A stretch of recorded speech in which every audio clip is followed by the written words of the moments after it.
চবে খালি হিন্দুৰ উৎসৱ কেইটাকে টাৰ্গেট কৰে।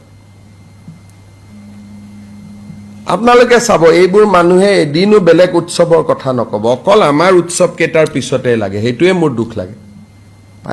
আমাৰ মানুহে কিমান সন্মান দিছে। দুৰ্গা পূজাৰ প্ৰত্যেকটো পূজা মণ্ডপত জুবিন গাৰ্গৰ ফটো।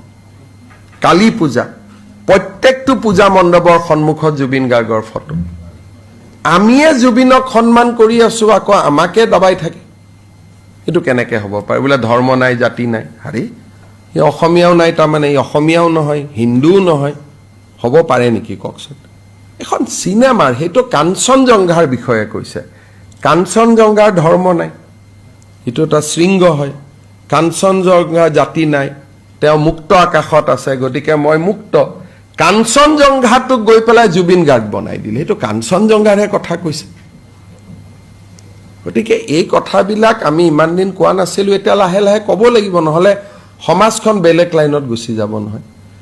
হ্যালো রাইস, আমি আর কিছু কব না, আপনারাই কমেন্টে জানান। আর যদি ভিডিওটা ভালো লাগে আপনারা শেয়ার করতে ভুলবেন।